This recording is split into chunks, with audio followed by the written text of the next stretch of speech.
Radio.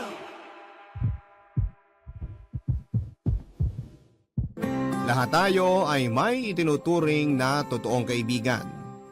Sanggang dikit partners in crime o best friend, ika nga. Minsan dahil sa best friend natin ay nakagagawa tayo ng maling desisyon sa buhay. Para mapagtakpan lamang ang katotohanan at kalokohang ginagawa nila kahit alam mong mali na.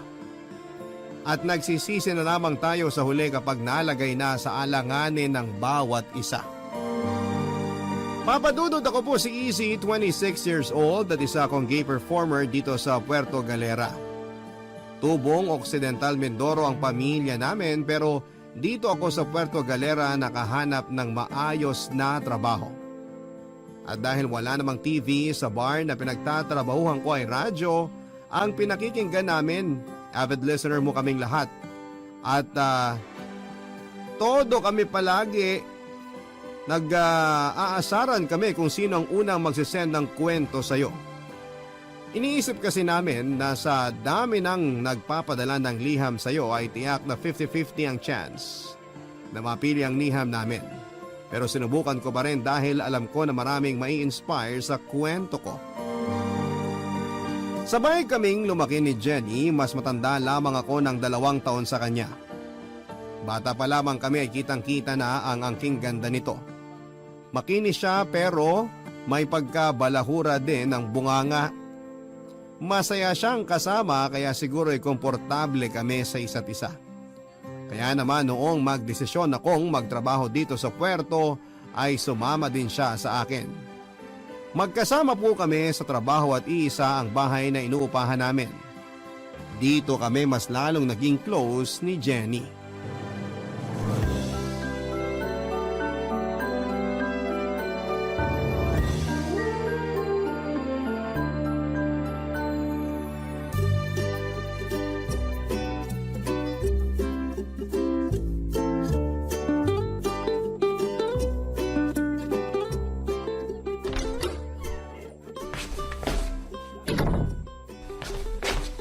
Bakla!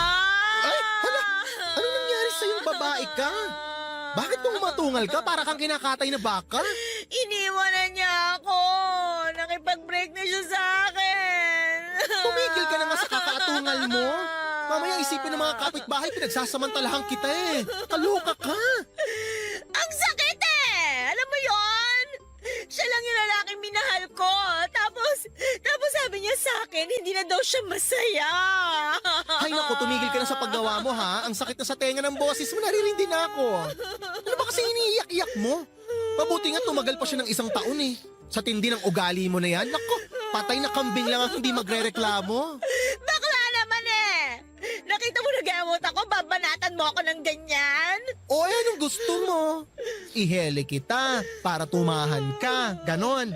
Masyado ka kasing selosa. Ang ganda-ganda naman ng peslak mo. Pero kung magselos ka, wagas. Kapag mahal mo ang isang tao, magsiselos ka talaga. Palibasa kasi hindi mo pa naranasan magmahal eh. Gaga? Anong akala mo sa akin, tuot? Walang pakiramdam? Hoy, kahit na bakla ako, marunong ako magmahal, no? Ay naku, mabuti pa ayusin mo na ang sarili mo. Kakain na tayo. Ang tsaka ng itsura mo, oh. Wala akong ganang kumain. Ay naku, bahala ka. Basta ako kakain na. Ang sarap pa naman ng niluto ko. Bakla, anong gagawin ko? Wala kang dapat gawing babae, kundi kumain. Eh kung yan ini-emote mo, kinukuha mo na ng plato, di masasaluhan mo na ako. Makakakain na tayo. Dali na, may trabaho pa tayo mamaya. Arte mo. Hindi ako papasok mamaya. Hindi ko kaya magtrabaho. Ang sakit-sakit kasi! Babae, ano ka ba? Hindi mo dapat iniiyakan ng kagaya niya. Buti sana kung gwapo eh. Kaso mukha naman paa. Ang ganda-ganda mo tapos magkakaganyan ka sa mukhang paa. Sa mahal ko eh! Anong gagawin ko? Kamahal-mahal naman ako, di ba, bakla? Mabait naman ako, di ba? Ay, teka, ano mabait? Hindi ka mabait. Magtigil ka. Pero yung kamahal-mahal, pwede pa. Pero yung mabait, wag mo na ipilit. Tara na, kumain na tayo. Ayoko kumain, bakla. Promise, wala akong gana. Wala. Ay, naku, Nako, alam mo babae, gusto sana kitang damayan sa kaartehan mo na yan. Kaso ilang beses nang nangyari to eh. Kaya wa-effect na sa akin yan. Tumigil ka na. Kaya kung ayaw mong kumain at bet mong umatungal maghapon, sige, go be my guest. Basta ako, Lala Fez. Papadudot na awa ko sa kanya pero hindi ko pwedeng ipakita yon dahil lalo lamang niya ang iindahin ng sakit. Ito lamang kasi ang lalaking minahal niya ng sobra. Sa dami ng naging boyfriend niya, noong ko lamang siya nakita na umiyak at nasaktan. Alam ko na ito lamang ang lalaking minahal niya at saksi ako doon, papadudot. Siya kasi ang tipo ng babae na kapag ayaw na sa isang lalaki basta na lamang niya itong binibreak. Karma. Yun ang tamang sabihin ko sana sa kanya pero pinili kong huwag sabihin dahil alam ko na mas makakadagdag pa yon sa sentimiento di asukal niya, papadudot. Sinubukan ko siyang pakalmahin. Lahat na yata ng magaganda at masasakit na salita ay sinabi ko na sa kanya. Dahil pinapabayaan na niya ang sarili niya. Kahit na anong sabihin ko sa kanya ay hindi siya nakikinig. Alam ko nalilipas din ang lahat ng sakit na nararamdaman niya. Kilala ko si Jenny. Sandali lamang itong mag-i-emote at makaka-move on din ito kaagad. Kaya kahit naawa ko sa kanya, ipinabayaan ko na lamang siya sa gusto niya. Hinahayaan ko siyang manahimik at mag-iiyak. Madalas ko pa siyang pinapagalitan dahil nawawalan na siya ng gana dahil sa lalaking hindi naman deserve ang mga luha niya.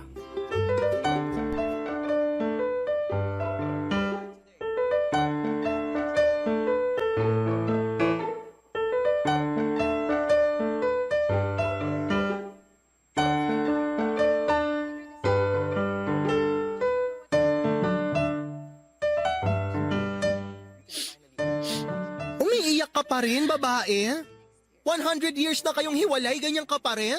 Move on din, babae, pag may time. Mabuti sana ko yung iniiyakan mo, artistahin eh. Ayusin mo nga yung sarili mo.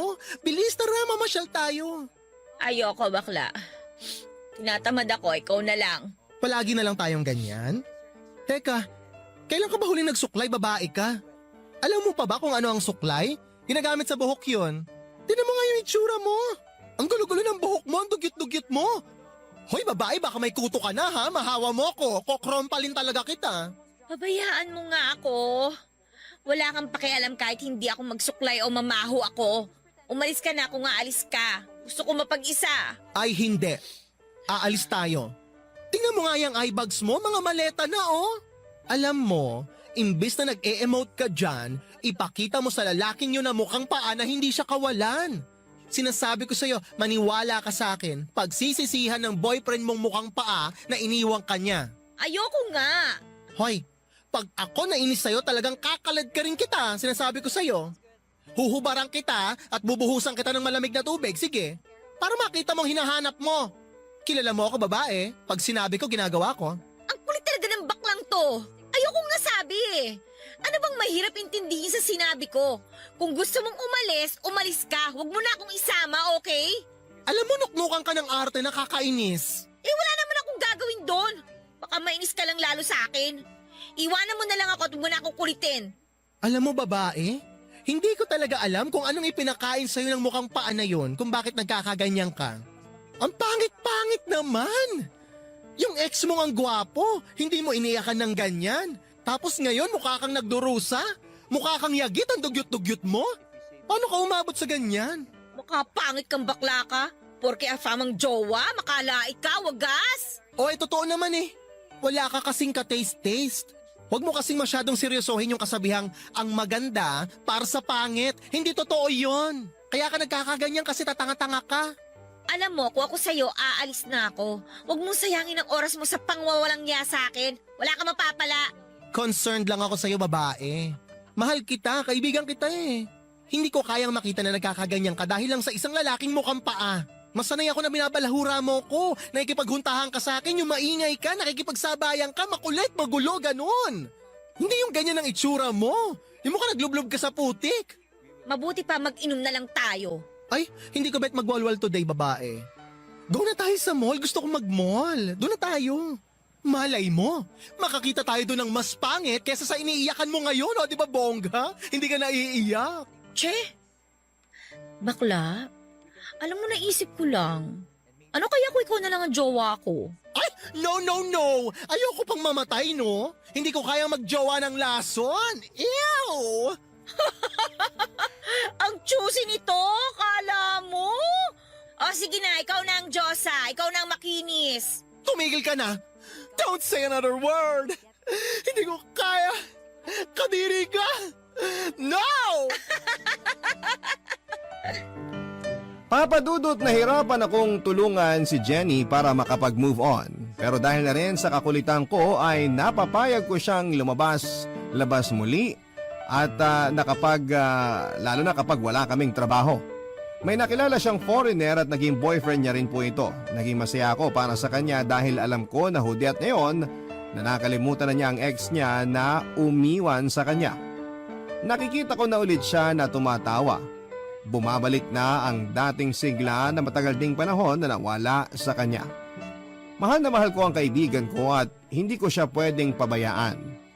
Kulang na lang ay iisa ang nagluwal sa amin.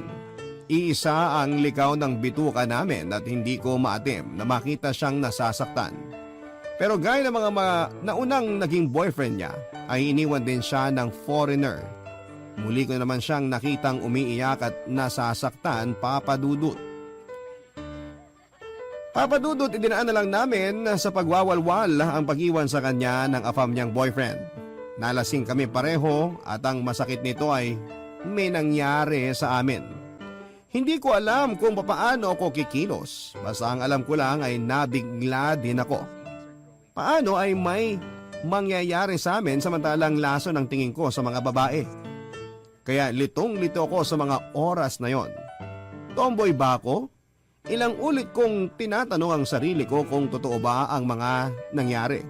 Kung nananaginip lamang ba ako. Malabo pa kasi sa sabaw ng pusit na may mangyari sa aming dalawa ng isang babae at sa kaibigan ko pa. Halos hindi ko na nga alam kung nakatulog ba ako at hindi ko rin alam kung anong magiging reaksyon namin pag naging maayos na ang katinoan naming dalawa, Papa Dudut. Barangay Love Stories. Barangay Love Stories. Ay nagkakailangan pa kaming dalawa.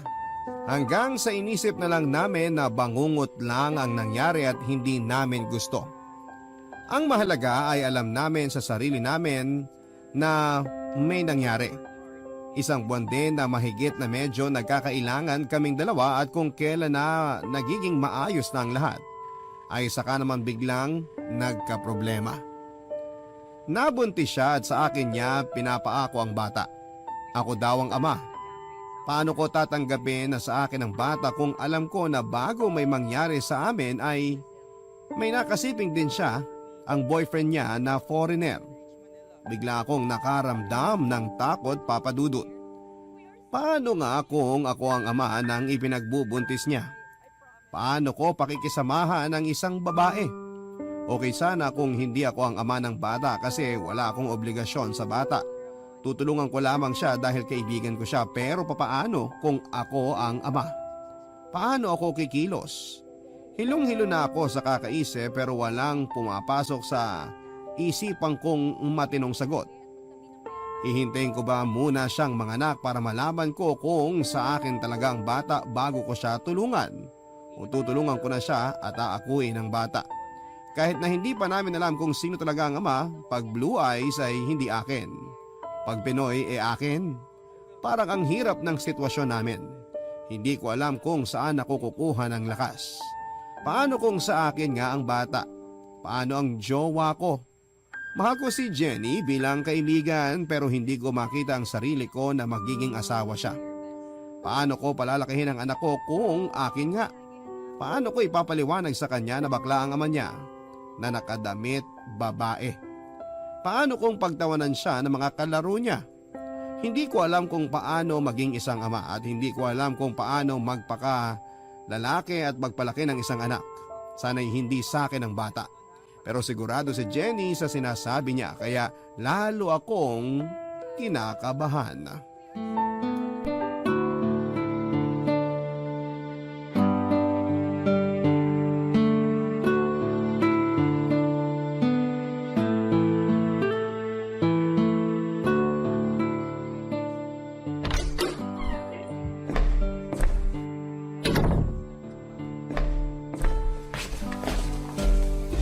Oo, kumain ka na ba? Oo, kanina pa. Anong inulam mo?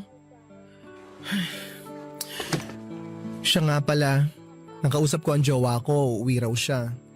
Hindi niya pwedeng malaman ang tungkol sa atin, ha? Hindi niya malalaman kung walang magsasabi.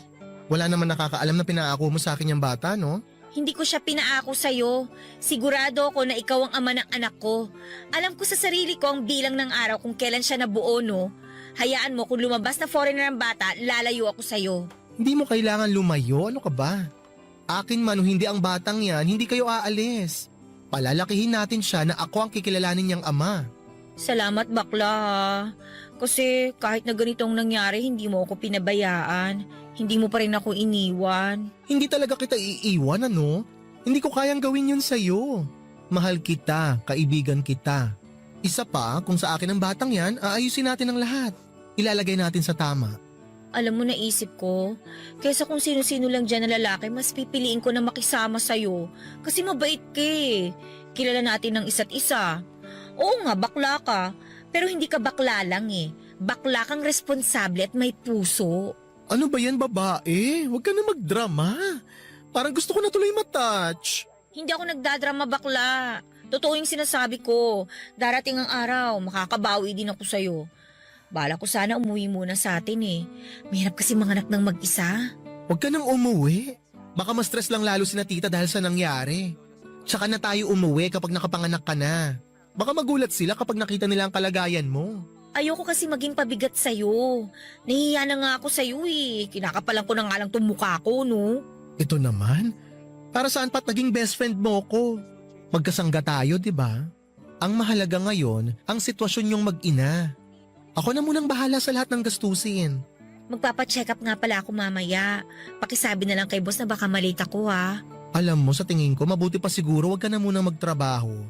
Para hindi nila makita ang kalagayan mo. Medyo maumbok na rin kasi ang tiyan mo eh. Kaya ko pa naman. Hindi pa naman ako mahihirapan. Mas maigi nga na may ginagawa ako kaysa mainip lang ako dito sa bahay. Wag na, baka ma-stress ka lang kapag nagtrabaho ka pa. Baka pati anak natin maapektuhan. Anak natin? Tanggap mo na. Diba, sabi ko naman sa'yo, akin man o hindi ang batang yan, ako pa rin ang tatayo bilang tatay niya. Ikaw ang ama nito, bakla. Sigurado ko. Papa Dudut, hindi ko alam kung hanggang saan ang kaya kong gawin para sa kaibigan ko. Hindi ko maipaliwanag ang nararamdaman ko sa bawat araw na kasama ko si Jenny. May kung anong damdamin ang nabubuhay sa puso ko na ni sa hinagap ay hindi ko akalain na mararamdaman ko. Unti-unti nang nahuhulog ang loob ko sa kanya pero hindi ko alam kung ililihim ko na lamang ba o sasabihin sa kanya ang katotohanan. Baka pagtawanan lamang niya ako at ayokong mangyari yon dahil masasaktan ako. Ilang buwan din na walang nakaalam ng sitwasyon namin ni Jenny. Inilihim namin sa katrabaho namin ang pagbubuntis niya. Pero hindi naman madaling itago ang pagbubuntis kaya napilitan na rin siya na mag-resign bago mas mahalata ang tiyan niya. Inako ko ang responsibilidad. Mahirap man pero dahil sa pagmamahal ko sa kanya, ay nagagawa kong kayanin ang lahat. Nalaman ng boyfriend ko ang tungkol sa amin ni Jenny dahil na rin sa mga taong masaya kapag nakakasira ng buhay. Hindi ko inamin sa kanya ang totoong nangyari. Sinabi ko lamang sa kanya na inaako ko lamang ang bata dahil iniwan ito ng boyfriend. Napaniwala ko naman siya kaya hindi niya pinutol ang suporta niya sa akin. Pero nagulo ang mundo ko dahil inamin din sa akin ni Jenny na natututunan na rin niya akong mahalin, Papa Dudut.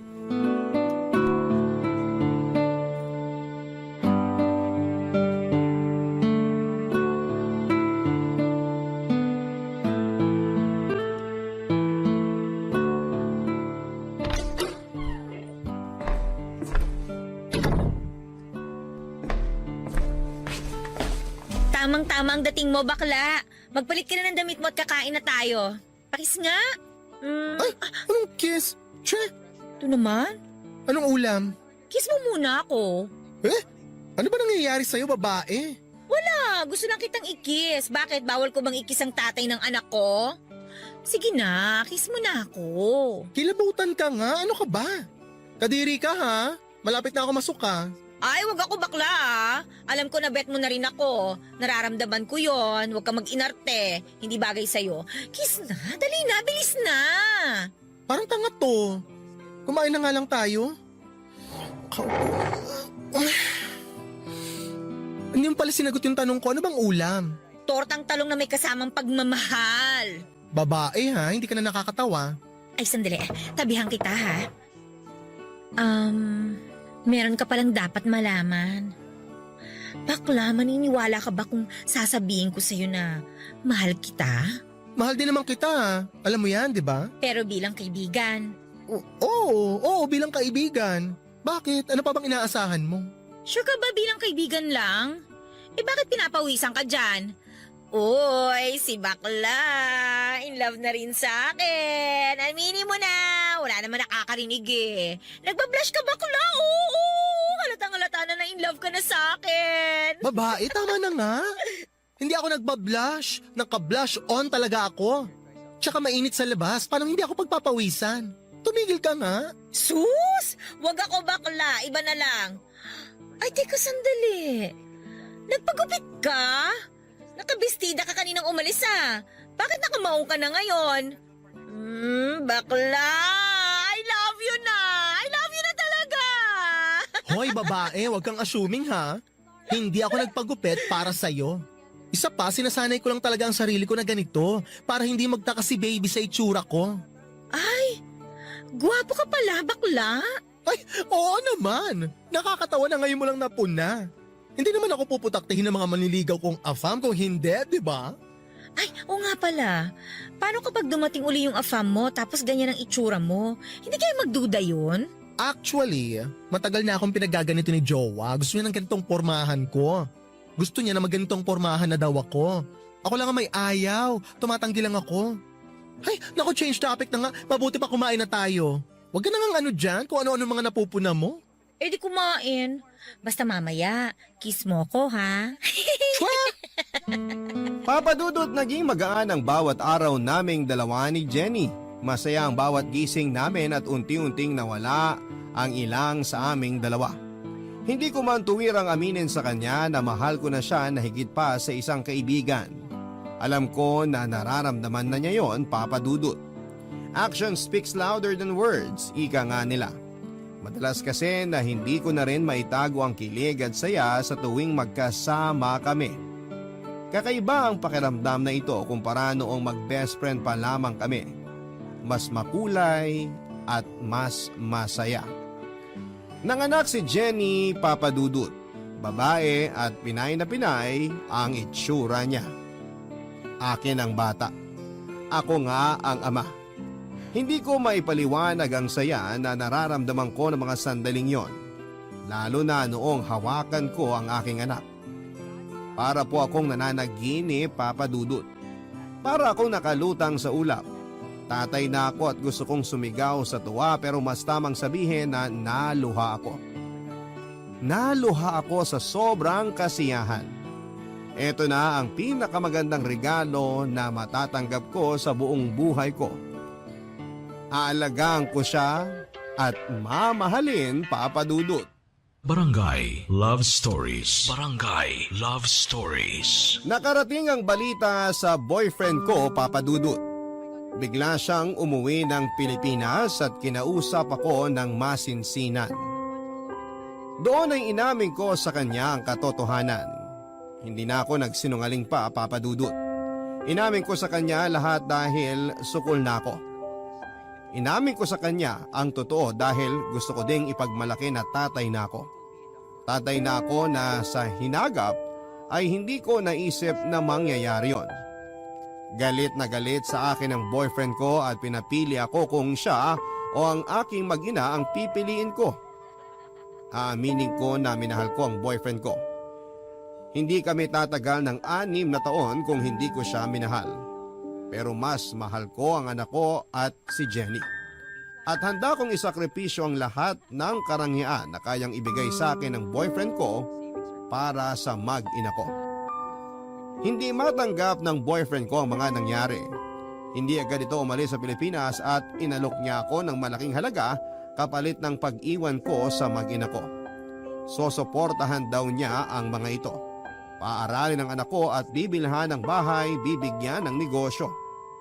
Sumama lamang ako sa kanya. Aalis daw kami ng Pilipinas at magpapakasal sa ibang bansa. Gaya ng nauna naming plano bago ko nabuntis si Jenny. Ilang beses niya akong kinulit papadudot pero ilang beses ko din siyang tinanggihan hanggang sa kusa itong sumuko at umalis na. Hindi ko na sinabi kay Jenny ang tungkol sa sinabi sa akin ng boyfriend ko. Masakit din sa akin ang nangyari at naawa ko sa boyfriend ko, papadudot, pero mas nanaig sa akin ang pagmamahal sa mag-ina ko. Hindi ko man direktang may paliwanag sa kanya ang tamang sagot sa tanong niyang kung bakit. Ang mahalaga sa ngayon ay napatunayan ko sa sarili ko na mas mahal ko si Jenny at handa akong iwan ang lahat para sa kanila ng anak ko.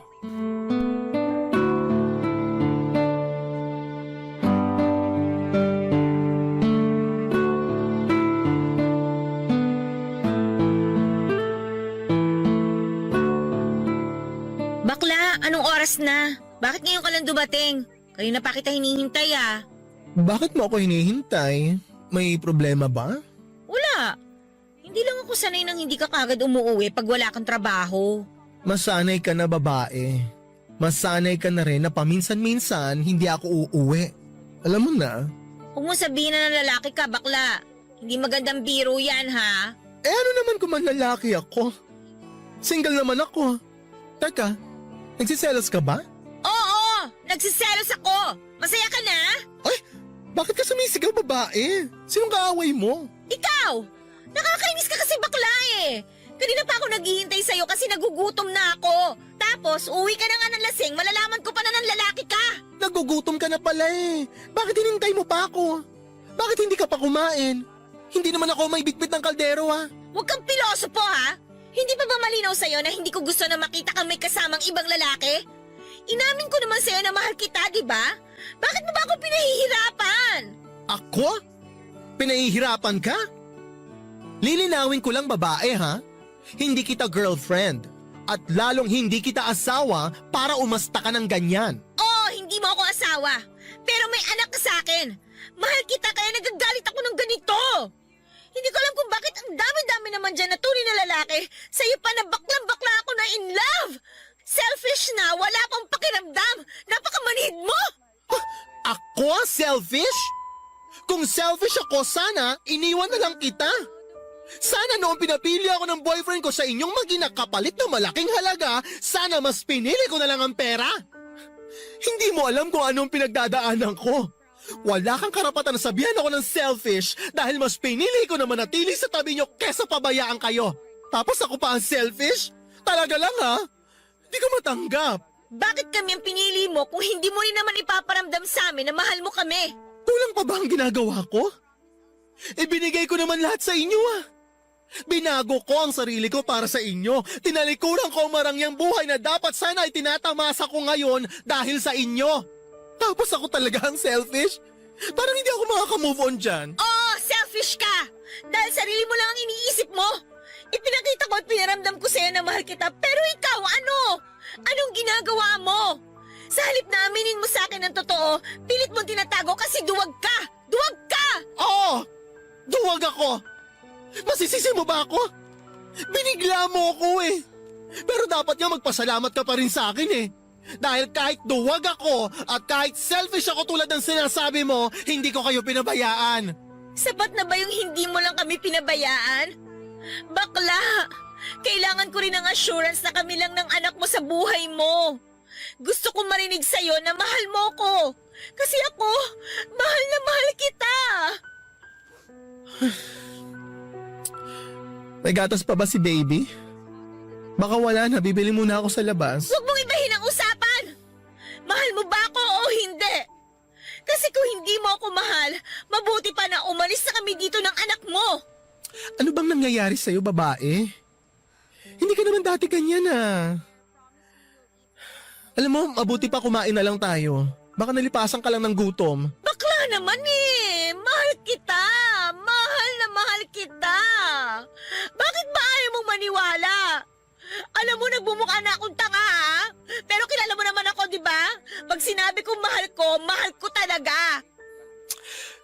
Tsaka na natin pag-usapan ng tungkol sa bagay na yan, pwede? Alam mo, magpapahinga na nga lang muna ako. Ayoko nang kumain. Nawalan na ako ng gana. Papa Dudut, hindi ko alam kung bakit hindi ko nagawang aminin kay Jenny ang totoong nararamdaman ko. Pero noong aminin niya sa akin na mahal niya ako ay sobrang saya ko. Masaya ako pero itinago ko yon.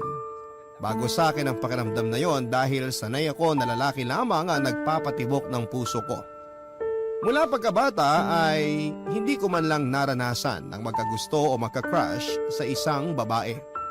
Kahit kay Jenny na halos nakabuyangyang ang katawan sa harapan ko ay hindi man lang ako natukso o nakaramdam ng init ng katawan.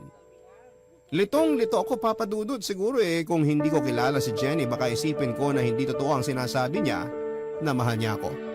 Pero best friend ko siya kaya alam na alam ko kapag mahal niya ang isang tao. Hindi ito natatakot sabihin sa taong mahal niya ang nararamdaman niya. Kaya siguro ganoon na lamang ang inis niya sa akin, lalo na at tinatanggihan ko siya. Mahal ko si Jenny pero hindi ko alam kung paano ipapaunawa sa kanya na hindi pa ako handa na makipagrelasyon sa kanya. Hindi pa ako handa, Papa Dudut, na pumasok sa relasyon na hindi ko alam kung paano sisimulan.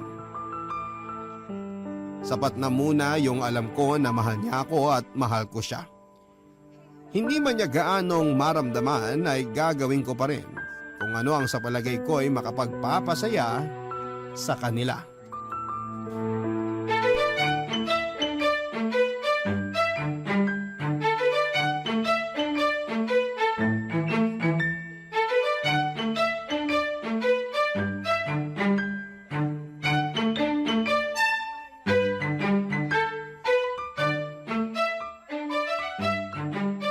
Tulog ng baby kong maganda.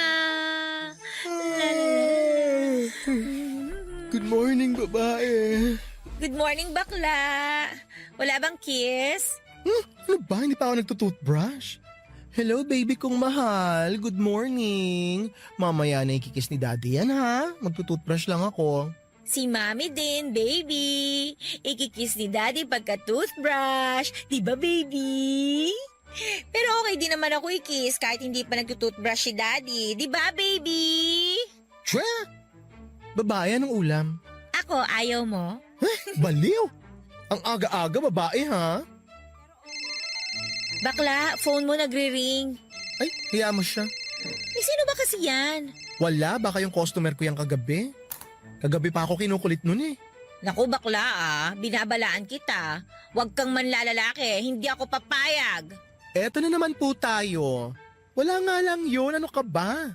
Maaga pa para mamburaot, babae, ha? Utang na loob. Hindi naman kita binuburaot. Ang akin lang naman, hindi na magandang tingnan na may lalandiin ka pang lalaki. Gusto mo bang kalakihan ng anak mo na ganito tayo? Teka, okay naman tayo, di ba? Isa pa, alam mo naman sa umpisa pa lang ganito na ako. Pinipilit ko naman magbago para sa inyo, ha? Bakla yung totoo. Wala ka ba talaga nararamdaman para sa akin? Wala nga, ang kulit mo naman eh. Friendship lang talaga ang kaya kong ibigay sa'yo. Hindi naman natin kailangan na maging tayo para mapalaki natin ang maayos yung anak natin, ha? Diba? Ay, may karelasyon ka bang iba? Wala. Kasi kung may boyfriend kang iba, hahayaan na lang kita. Uwi na lang kami ni baby sa atin. Yung totoo, bakla. Wala nga, sabi. Ang kulit, ah. Bakit ka sumisigaw? Wala naman akong sinabing masama Eh, ang kulit mo kasi eh. Araw-araw na lang, yan ang issue mo. Araw-araw din kasi na nagpapaka-ipokrita kang bakla ka. Best friend mo ko. Alam ko kung nagsisinungaling ka o hindi, no? Ay, hindi porke best friend mo ko, dapat alam mo na lahat ang tungkol sa akin. Alam na alam ko, bakla. Kilalang kilala kita mula sa mga hibla ng buhok mo sa ulo hanggang sa patay mong kuko. Kaya tigilan mo na ako sa kaduwagan mo, ha, at saka dyan sa pagiging ipokrito mo. Alam ko naman na mahal mo ko, hindi bilang kaibigan lang. Huwag ka na kasing mag-inarte. Alam ko na gusto mo rin akong halikan, yakapin at katabi sa gabi. Kiss mo na ako. Uy, hahalikan na ako niyan. Yee. I love you, bakla. Aamin na yan. Mahal mo ako, no? Mahal mo ako, no? Uy, mahal na niya ako. Aamin na yan. Yee. Tumigil ka na nga, babae. Ano ba? Hindi ka na nakakatuwa, ah. Ano ba? Lumayo ka. Kita. O ayan, ano? Masaya ka na. Aamin ka din pala eh. Pinahirapan mo pa ako. Wala kasing kupas yung kakulitan mo eh. Dapat pala noon ko pa ginawa to, bakla, no? Ang tibay kasi ng arte mo sa katawan. Nakakaloka ka. Eh ganun talaga pag Diyosa. May papilit effect. Kinuha mo na nga ang virginity ko nang hindi ko alam eh. Virgin ka? Saan banda? Kahit na butas ng ilong mo, hindi na virgin eh. Hoy, virgin pa ako, babae. Virgin pa ako sa mga laso na kagaya mo. I love you, bakla. Pakis nga ako. I love you too, babae. Papa Dudut, masayang masaya ako ng mga sandaling yon. Salamat kay Jenny dahil hindi niya ako tinigilan. Malaya na ako. Malaya ko nang maiparamdam sa mag-ina ko ang pagmamahal na matagal ko nang kinakatakutang ipakita at iparamdam sa kanila. Ganon pala kapag nagmamahal ka ng totoo. Nawawala ang takot. Nawawala ang pag-aalinlangan mo sa sarili mo. Napuno ng pagmamahalan ang tahanan namin at hindi naging hadlang ang pagiging bakla ko para magkaroon ng masayang pamilya. Marami pa rin sa paligid namin ang nagtataas po ng kilay. Marami kaming naririnig na hindi magagandang salita mula sa mapanghusgang mga tao sa paligid pero hinahayaan na lang namin. Hindi namin sila pinapansin sapagkat hindi sila nagpapakain sa amin kaya kiber sa mga kagaya nila. Ang mahalaga ay masaya kami. Papa Dudut, inaya kong magpakasal si Jenny, namanhikan ako sa kanila at tuwang-tuwa ang mga magulang namin. Dahil noon pa man ay sinasabi na nila sa akin na kung hindi lamang ako bakla ay mas gusto nila na ako ang mapangasawa ni Jenny. Pero dahil wala talaga akong plano mag-asawa ng lason ay palagi ako nagtataray dahil ang alam ko noon ay lalaki ang gusto ko at hindi babae. Wala sa hinagap ko na pumatol talaga sa lason na kagaya ni Jenny. Nang malaman ng ex-boyfriend ko na fam na ikakasal na ako ay umuwi po ito, kinausap ako at pilit pa rin niya akong kinukumbinse na iwanan ko ang mag-ina ko. Pero sa huling pagkakataon ay muli ko siyang tinanggihan at sinabi ko sa kanya na wala na siyang aasahan dahil mahal ko talaga ang mag-ina ko. Alam kong karangyaan ang kapalit ng pagtanggi ko sa ex ko. Pero walang halaga ang kayamanan kung hindi ka naman masaya. Mas pipiliin ko ang simpleng buhay kasama ang mag-ina ko kesa humiga sa salapi nang hindi sila kasama. Alam ko kung gaano ako kamahal ng ex ko. Ramdam ko yon sa higpit ng yakap niya sa akin bago siya umalis. Nakita ko siyang umiyak.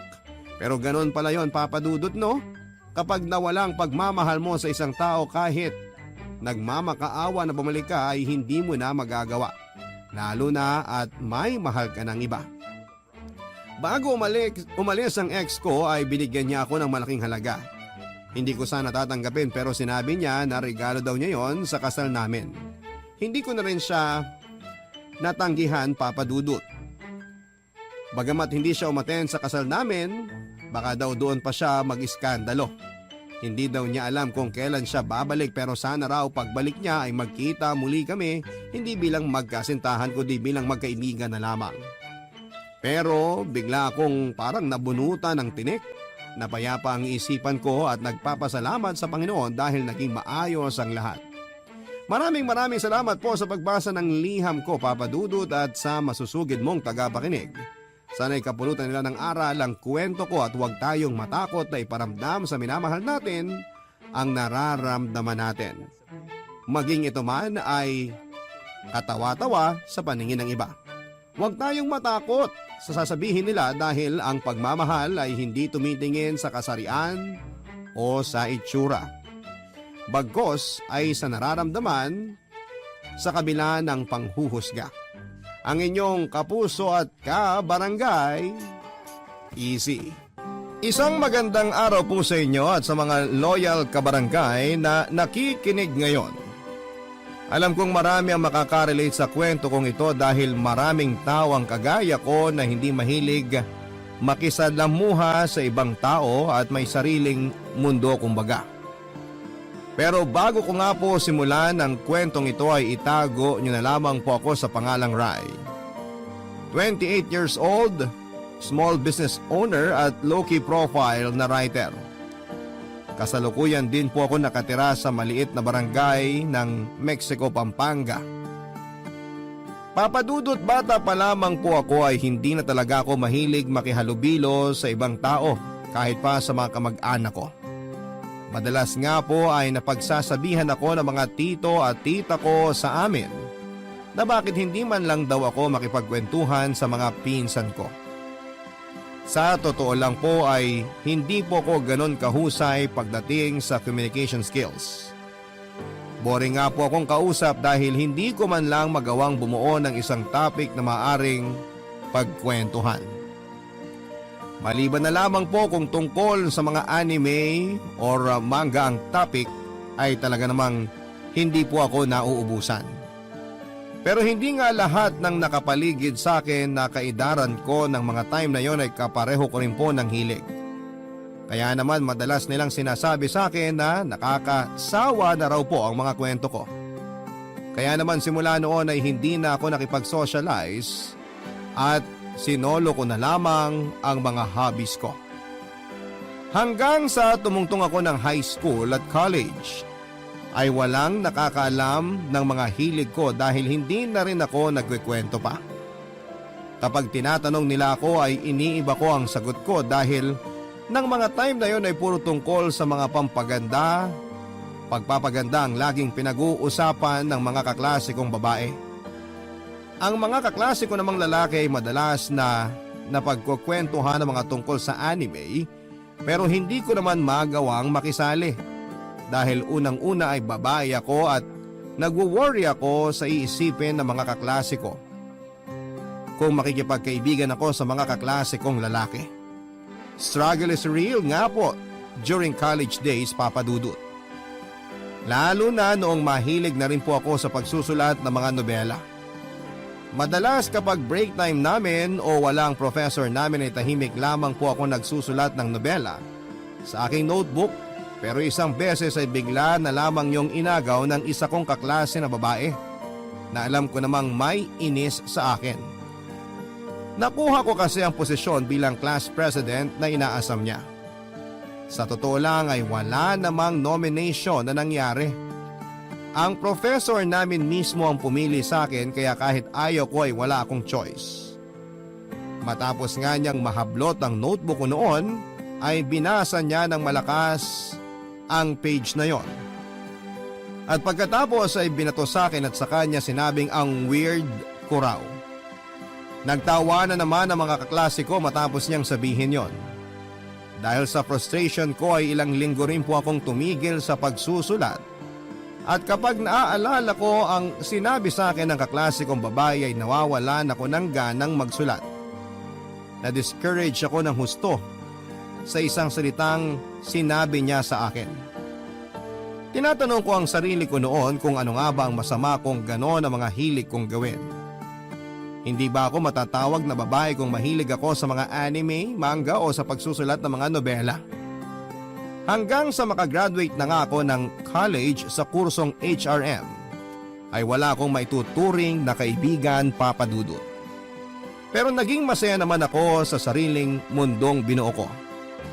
Noong makagraduate ako ay hindi naman ako pinalad agad na makahanap ng trabaho kaya naman nasa bahay lamang ako at tinutulungan si mama sa pagre-repair niya ng mga cellphones.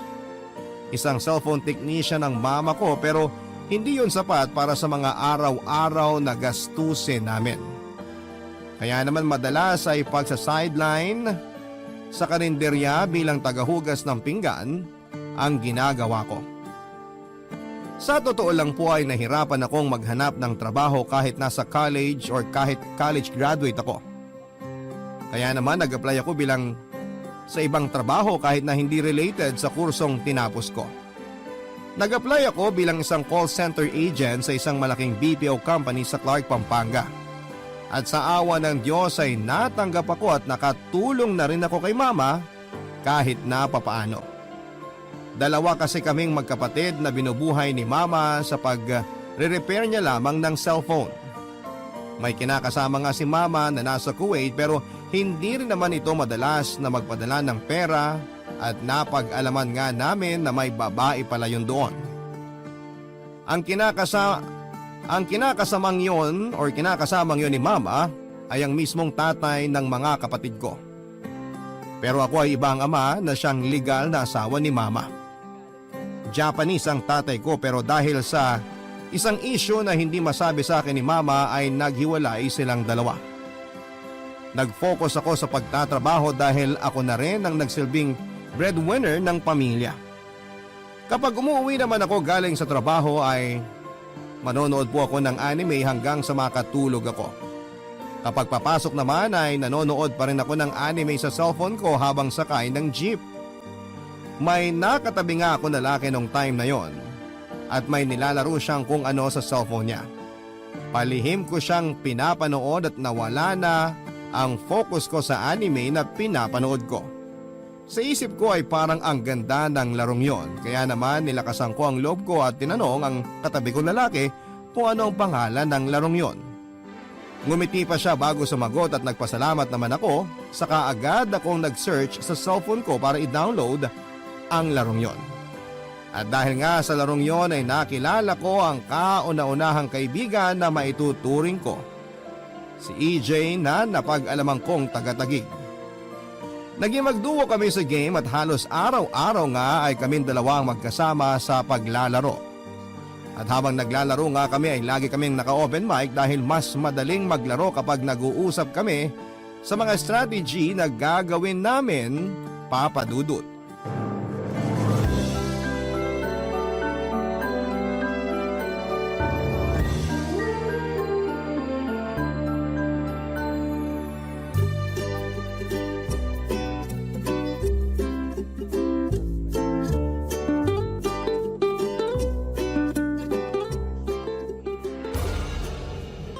Games lang ako ha, inaantok na ako eh. Oo, sige. Kompleto na lineup. Kaso di naman pwede na dalawa kayong marksman. Oo nga eh, hindi naman kasi ako marunong mag-tank. Palit tayo, gusto mo? Ikaw mag-mage, ako magtatank. Sure ka? Oo, nagtatank naman talaga ako eh. Kesa naman gumamit ka ng hero na hindi mo gamay. Nagme-mage ka naman siguro, no? Oo, marunong naman ako mag-mage. Sige, palit na lang tayo. Thank you. Galingan mo ha. Oo, gagalingan ko. Ingat ka sa mid. Ikaw agad ang gank ng assassin dyan. Samahan ko lang tong marksman natin para tumaba agad. Sige, kaya ko na to. Ay sus! Oh, bakit? Bagal ng MM natin. Patay na dapat yung kalaban eh. Di kasi sumunod agad. Chill ka lang, early game pa lang naman eh. Sayang kasi, pera rin yun. Mag-signal ka kasi sa kanya. Nag-signal ako ng attack kaso inuna pa yung jungle creeps. Ikaw na lang talaga dapat nag-marksman eh. Yan mo na, nanguna siya eh. Ay, dami talagang banu rito sa gold rank, kaumay. Hayaan mo na nga, baka di pa sila nakatungtong ng conqueror kagaya mo. Kaya nga gusto ko na umangat agad. Minsan isama natin si Marco. Magaling mag-assassin yun. Bubuhatin tayo nun. Lagi nga kami nakikipagpustahan nun sa laro, lagi kami nananalo. Talaga? Ba't di mo niyaya para easy rank up? Busy kasi sa school ngayon. Graduating na kasi. Pero try kong kausapin. Pag weekend, pwede naman yun. Sige, sige. Diyan ka na nga rito sa Babaray. Layo ng assassin natin eh. Lugi kami ng MM dito. On the way na ako. Wait yung set ko. Pagka-set ko, ulti ka agad ah. Sige. Okay, ulti. Nice! Wala kasing rotation tong assassin natin eh. Laging nasa top eh. Kayang-kaya naman ng fighter natin dun. Kaya nga eh, push na kayo dyan. Balik na ako sa mid, baka mabasag tore ko. Sige, sige. Kung si Marco lang assassin natin, kanina pa tapos to. Up na Abyssal Dragon. Teka sandali. Kailangan muna na makapitas tong dalawang assassin natin bago tayo mag-abisal. Back up! Uy, nandito lahat sa mid. Papunta na kami sa mid. Set ako. O ito, huli na lahat. Nice! Mabilisan niya habang patay assassin at MM nila. Kopya! Papadudo 3 beses pa nga kaming naglaro ni EJ at sa 3 laro na yon ay panalo kami. Matapos naming maglaro ay nagpaalam na ako sa kanya na matutulog na ako. Galing kasi ako ng trabaho ng mga oras na yon at sakto namang nagaya siyang maglaro kaya pinagbigyan ko siya. Nakagawian na nga namin maglaro ng 3 game pagkagaling ko sa trabaho pero hindi naman sa lahat ng oras ay nananalo kami. Sa sobrang inis nga niya ay sinabi niyang magpahinga muna kami. May pagka-sensitive kasi si EJ at sobrang seryoso sa buhay kaya ayaw na ayaw niyang natatalo kami sa rank game. Sinabi ko naman sa kanya na panapanahon lamang yon at kulang lang kami sa teamwork pero dahil competitive siya ay dinibdib niya kapag natatalo kami. Ako naman ay seryoso rin naman na magpataas ng rank. Pero hindi naman sa lahat ng oras ay pabor sa amin ang tagumpay. Kaya naman saktong weekend noon ay ipinakilala niya sa akin si Marco na nakatira din sa Taguig malapit kay EJ. Isang pro player pero may pagkamayabang at dakilang trash talker. Sa totoo lang ay nakaka-intimidate si Marco dahil hindi ko pa siya gaanong kilala at hindi rin po ito pala usap maliban na lamang kapag naglalaro. Pero mas madalas pa nga ay pagta-trash talk lang talaga nito ang naririnig ko. Hindi naman ako ang tina-trash talk niya pero nakakakabalang kasi kahit hindi ako ang sinasabihan niya ay pakiramdam ko ay ako pa rin ay tinatamaan dahil aminado naman kasi ako na madalas ay pabigat ako sa laro. Minsan tuloy kapag niyayaya ko ni EJ na sumama sa kanila ay nag-aalangan ako dahil natatakot talaga ako kay Marco. Lalo na at may pagka-sensitive din ako kapag nakakarinig ako ng hindi maganda. Pero dahil nga sa seryoso akong magpa-rank up ay wala na akong nagawa kundi ang sumabit sa mga laro nila kasama si Marco.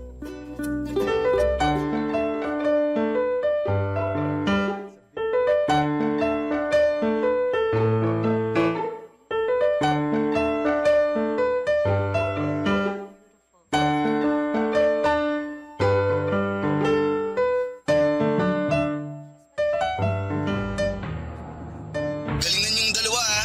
Huwag masyado pabigat. Lo, si Marco oh. Sabayan niyo akong dalawa. Fast end natin to. Huwag na natin paabutin ng late game. Basta ikaw te, marksman ka pa rin. Si EJ na bahala mag-support. Oh, sige. Samahan mo muna ako mag-farm win. Basta map awareness lang lagi te ha. Huwag masyado lumabas ng tore kung alanganin ka. Gank ako agad pagka level 4 ko. Sige, kopya. Basta jungle ng kalaban win. Kaya ko na rito.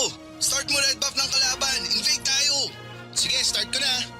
Papunta na ako dyan. Tingin lagi sa mapa ha. Unahin ka ng gank ng assassin dyan.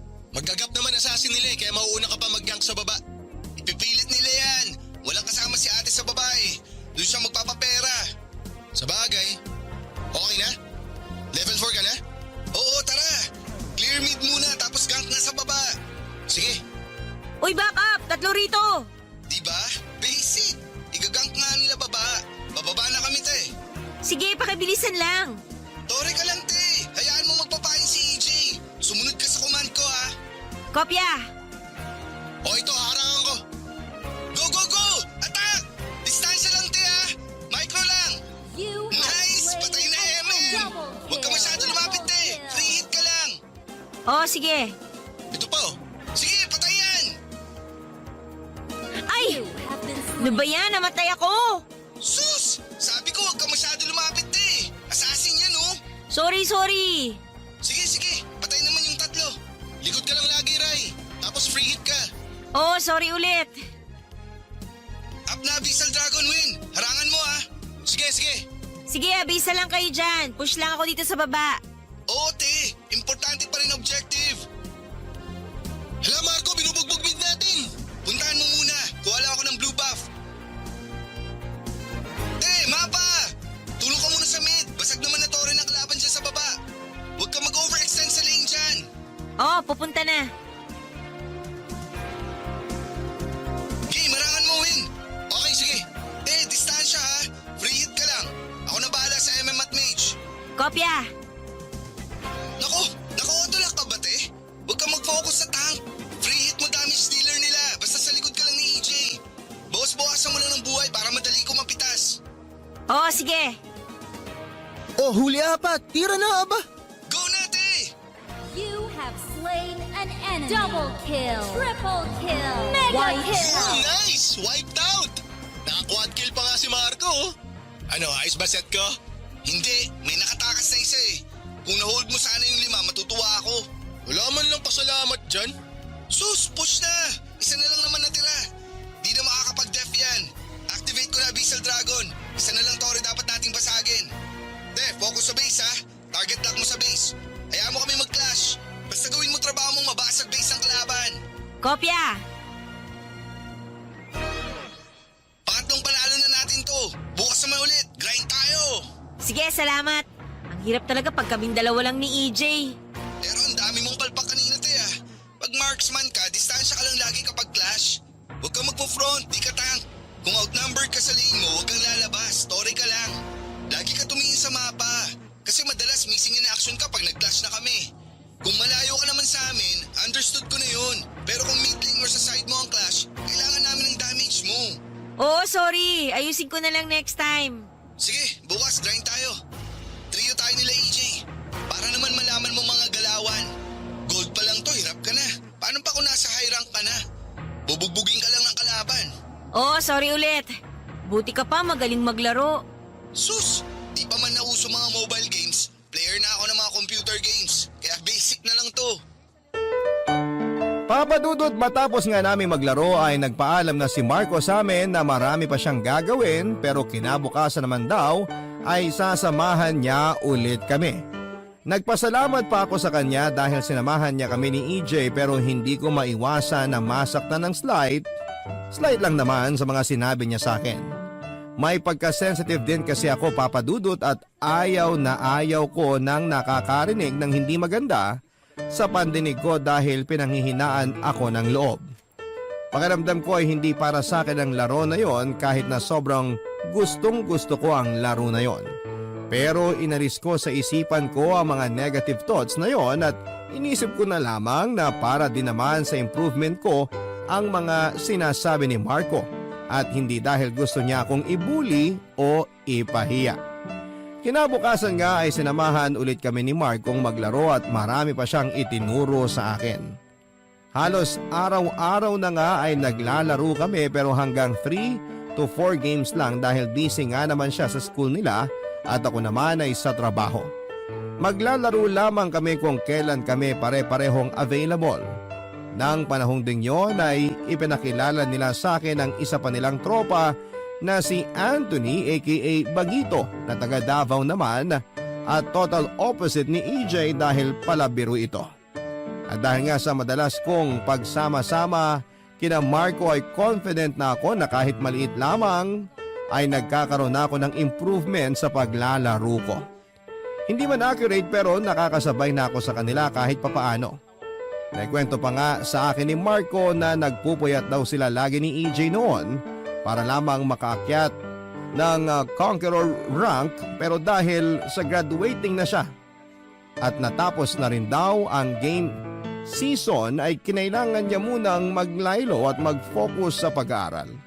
Kaya hindi siya gaanong makapagbabad sa paglalaro. Sinabi ko naman sa kanya na hindi rin naman ako makapagbabad sa paglalaro na sa nature ng trabaho ko na sobrang busy rin.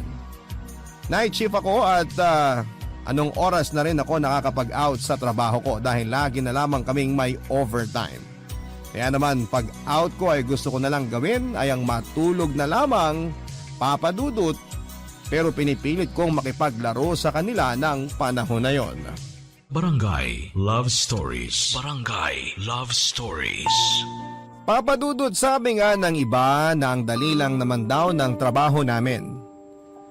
Paupo-upo lang daw at nag-take ng calls pero hindi nila alam na nakaka-burnout ang makipag-usap sa iba't ibang customers na walang ginawa kundi ang murahin kami at minsan ay hinaharas kami pero wala kaming rights na sumagot at ipagtanggol ang sarili namin kahit nababastos na kami. Kailangan ko pang uminom ng napakaraming kape para lamang hindi ako makatulog sa oras ng trabaho sa sobrang pagkaantok. Hindi lang pisikal na aspeto ang nakasalalay sa trabaho namin yon, kundi pati na rin ang emosyonal na aspeto. Natuto nga akong manigarilyo dahil sa sobrang stress sa trabaho. Kaya naman kapag break time ay nagyoyosi ako sa labas, saka ako maglalaro ng isang game. Hindi pa ako in good terms sa mga katrabaho ko dahil parang ang hirap ko raw i-approach at lagi na lang daw akong naka-isolate sa kanila. Hindi ko lang talaga kayang pilitin ang sarili ko na makipag-socialize sa iba. Kaya nga kapag may team building ay hindi rin po ako sumasama dahil mas gusto ko lang na manood ng anime sa bahay o kaya ay maglaro ng online games kasama ang mga itinuturing kong kaibigan na sina EJ at Marco. Umabot nga ng 2 taon ang pagkakaibigan naming tatlo at nakilala ko na rin ang husto ang ugali nilang dalawa. Si EJ ay laging seryoso sa buhay at hindi mabiro. Napaka-sensitive din. Siya rin ang pinakamatanda sa amin samantalang si Marco naman ang pinakabata. Bagamat nakilala ko siyang mayabang at trash talker ay may tinatago naman po itong bait. Itinuring ko na nga siya na para ko ng kapatid. Napag-alaman ko rin na isa siyang otaku. Kaya naman sobrang natuwa ko. Pakiramdam ko kasi ay nakahanap ako ng mundo kung saan ako nabibilang at hindi na ako masasabihan pa ng weird. Madalas nga kapag naglalaro kami ay nagpapatugtog kami ng mga kanta mula sa mga paborito naming anime at sasabayan pa naming kumanta. Masasabi kong magkasundo talaga kami sa maraming bagay habang si EJ naman ay madalas namang mag-request ng kanta sa akin kapag magkausap kami. Hindi naman kasi sa pagmamayabang Papa Dudut ay mahilig po akong kumanta at marami nagsasabi na maganda ang boses ko. Sa katunayan nga ay hilig ko rin ang kumanta sa mga videoke.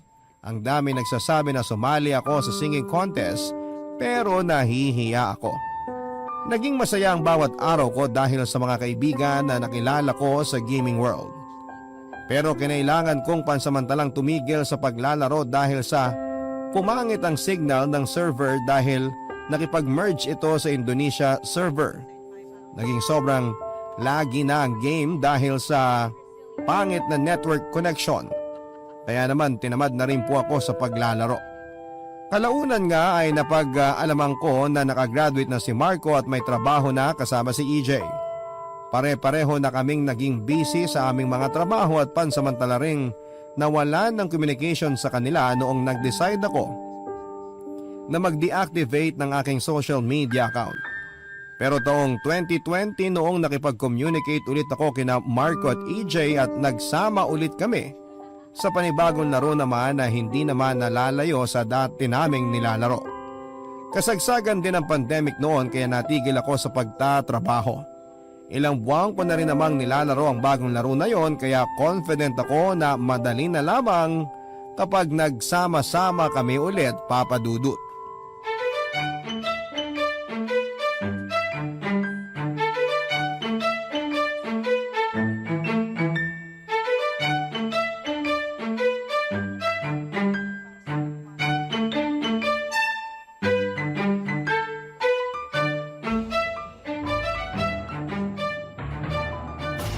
Kumusta na, te? Nabuhay ka, ha? Nagpahinga lang ako, hindi namatay. Tama talaga ng ugali nyo. Binibiro ka lang naman ni Marco. Alam ko, sanay na ako dyan eh. Game? Tignan ko kung marunong ka pa maglaro, te. Wait lang, nagchat-chat sa akin si Bagito. Sali daw siya. 5-man tayo, kaso kulang ng isa. Pag-invite ka na lang sa world chat. Puro naman banu nagchat-chat dun. Grabe ka naman, 4 naman tayo eh. E di hayaan mo na lang yung isa. Importante, kumpleto tayo. Kung ayaw mo naman, mag-invite ka sa friend list mo. Sa akin kasi walang mai-invite. Wala akong ibang friends dito. Sige na, sige na. Palag na yan. Invite mo na si Sasing Win. Hugot na lang ako isa sa world chat. Good! Namiss ko na kayong kalaro eh. Ah, namiss mo kami? Kalaro! Kala ko makakalusot eh. Na-invite ko na si Bagito. Disaster na naman to. Nagsama-sama mga loko-loko eh. Ano nagsama-sama? Matino ako, no? Kayo mga loko-loko. Oh, ayan, nakahugot ako ng isa. Si Sasing, asa na? Pa-open na raw, Marco.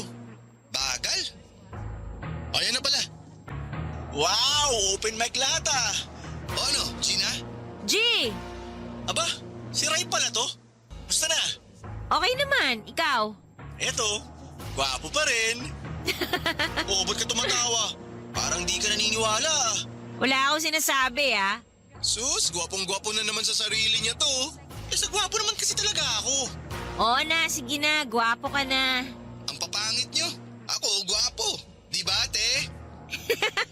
Grabe yung tawa niyo, oh. Seryoso na nga. Focus sa laro. Te, marksman ka muna. Si EJ na mag-mage, tapos si Sasing tank natin. Yung isa, bahala na sa buhay niya. Sama talaga ng ugali oh. Bakit? Totoo naman ah. Di ko siya pakikialaman sa pick niya. Basta ako ang core. Sa'yo na kasi, wala namang balak umagaw. Sakit-sakit sa ulo mag-core eh. Di ka kasi marunong. Mage at marksman lang alam mo. Pwede ko naman pag-aralan kung gusto ko, no? Handa ka bang sumalo ng trash talk pag di mo na-retrieve yung turtle o pag di mo nakuha? Kailangan mabilis ka mag-rotate, di lang puro farm. Di rin pwedeng naka-autolock ka. Dapat priority mo, i-kill ang damage dealer ng kalaban. Ay, pag-isipan ko muna. Pero hindi ako autolock ha, naka-smart lock tong sa akin. O paano? Ayusin nyo ha. May mapa. Uso tumingin dyan kung sino alanganin o kung nasan kalaban. Kopya. Ako bahala sa'yo, Ray. Poprotektahan kita lagi. Sus, samahan mo muna ako mag-farm bagito bago ka lumandi dyan. Ikaw naman, te, ingat sa gold lane ha. Tower hug ka lang muna. Dalawin ka namin agad mamaya dyan. Sige, kopya. Papadudot habang naglalaro nga kami ay sobrang enjoy ako at wala rin kaming ginawa kundi ang magkulitan. May mga time na pumapalpak ako sa mga laro namin kaya naman matik na pagagalitan po ako ni Marco. Pero dahil sanay na ako sa ugali niyang yon ay tinatawanan ko na lamang siya. Kahit sina EJ at Bagito ay nakakatikim din sa kanya ng malupit na trash talk pero tumatawa lang din sila. Trash talker si Marco pero sa amin lang na mga kakilala niya. Kumbaga parang yon ang paraan niya ng paglalambing niya sa aming mga kaibigan niya. Kapag naman hindi niya kilala ay tahimik lamang siya. Pero kapag talaga namang intolerable na ang kapalpakan nito ay magsasalita talaga siya. Nakailang game pa nga kami papadudot bago kami nagpasya na magpahinga na muna. Total ay naka 8 wins streak na kami papadudot. Hindi na rin naman ako kumontra dahil inaantok na rin po ako at ilang araw na rin akong puyat kakabasa ng manga at kakanood ng anime. 2019 kasi nung tumigil ako sa pagtatrabaho dahil sa pandemic outbreak at sumakto pa dahil hindi ko na talaga kaya ang sobrang layo ng biyahe. Halos 2 hours ang biyahe ko papunta sa trabaho at 2 hours din pa uwi. Malas ko na lang kapag traffic dahil talagang aabutin po ako ng 3 oras. Lagi pa akong may overtime kaya naman tanghali na akong makauwi sa amin at 3 to 4 hours na lang ang tulog ko. Ayaw naman kasi akong payagan ni mama na mag-boarding house muna kaya napilitan ako mag-resign bukod sa pandemic nga. Pero may side job naman ako bilang isang English tutor. Meron akong 2 tinuturuan na parehong 3 hours ang session sa akin. Weekly naman ang sahod ko pero dahil nga side job lamang yon ay napakaliit lang talaga ng kita. Hindi kagaya noong call center agent pa ako. Papadudot ilang buwan pa nga ay naging ganon ang routine naming magkakaibigan. Naglalaro kami sa gabi hanggang madaling araw lalo pa at pang-umaga ang mga trabaho nila. At masasabi kong masaya na ako sa simpleng bonding namin na bagamat hindi ko sila kilala ng personal ay itinuring ko na silang kaibigan at pamilya. Isang beses nga ay tinanong ko sila kung paano pa silang nakapagtatrabaho kung puyat naman sila lagi. Sanagot lamang nila yon ni Marco na wala naman daw problema yon dahil kaya nilang magtrabaho kahit puyat basta gaming is life. At dahil nga sobrang komportable na ako sa kanila ay madalas sa kanila ko pa nasasabi ang mga problema ko sa buhay. Lalo pa at hindi ko rin naman magawang mag-open up sa mama ko dahil marami na siyang pinoproblema at ayaw ko nang dagdagan pa. Ang kapatid ko namang babae ay seryoso sa pag-aaral niya kaya hindi ko na rin siya ginugulo pa. Perfect combination na nga ang mga kaibigan ko para sa akin, papadudot, dahil si Marco ay prangka at hindi ugaling mag-sugarcoat na mga sasabihin. Real talk kung real talk kumbaga. Si EJ naman ay seryoso ang perspective sa buhay, kaya mas matured ang approach niya sa mga bagay-bagay. At si Bagito naman ay sobrang mapagbiro, kaya kapag alam niyang malungkot ako ay magpapatawa siya nang magpapatawa kahit alam niyang ang corny naman ng mga jokes niya. Sa kanila ko nararamdaman ang sarap ng pakiramdam na magkaroon ng maituturing na mga kaibigan at kasundo ko pa sa halos lahat ng bagay. Hindi ko na kailangan na itago ang mga hilig ko dahil ganon din naman ang mga hilig nila. Maliban na lamang sa pagsusulat ng nobela. Pero wala naman silang sinabing masama tungkol doon, bagkus ay pinuri pa nila ako dahil napakarami ko raw kayang gawin. Pero dahil nga sa sobra na akong nawili sa paglalaro ay napabayaan ko na ang kalusugan ko. Lagi na lamang akong late na kumakain at bumagsak din ng husto ang timbang ko. Kaya naman nagalit na sa akin si mama. Sinabi niya na wala namang problema sa kanya na maglaro ako na maglaro, pero dapat ko raw ikonsidera ang kalusugan ko. Kaya nga pinagbawalan niya akong maglaro. Siya pa mismo ang nag-delete ng laro sa cellphone ko at sinabing babasagin niya sa harapan ko ang cellphone ko kapag nakita pa niya akong naglaro ulit. Nalungkot ako ng gusto dahil maliban sa pagbabasa ng manga, panonood ng anime at pagsusulat ng nobela ay ang paglalaro na lamang ang nagpapasaya sa akin. Yun na lang ang paraan ko para makapag-bonding sa mga kaibigan ko, pero ipinagkait pa sa akin. Kung kailan nakatagpo na ako ng mga kaibigan ay saka naman ako pagbabawalan. Sinasabi pa ni mama na puro naman daw lalaki ang mga kalaro ko at hindi ko pa raw kakilala. Papadudot, naiintindihan ko naman siya sa part na yon, pero ang layo nila sa akin. Ano ba ang posible lang magawa sa akin kung sakali? Pero sa 3 years na pagkakakilala ko sa kanila ay never akong nakaramdam ng hindi maganda sa kanila. Nire-respeto nila ako bilang nag-iisang babae sa aming magkakaibigan. Hindi rin nila tinotolerate kapag may nambabasto sa akin kapag naglalaro kami dahil inaaway pa nila ang mga yon. Isa pa ay may girlfriend si Marco at loyal siya doon. Si EJ naman ay puro laro lang ang nasa isipan at walang balak magka-girlfriend. At si Bagito naman ay masyadong focus sa trabaho kaya hindi na rin niya naiisip na magkaroon ng girlfriend, lalo pa at wala rin naman daw sumeseryoso sa kanya. Dahil nga sa palabiro siya. At dahil nga gusto ko munang magpa-good shot kay mama ay sinunod ko siya, pero January ng taong ito ay nakiusap ako kay Marco na ipilot muna niya ang account ko habang hindi pa ako makapaglaro. Noong minsang tinawagan ko siya sa account niya.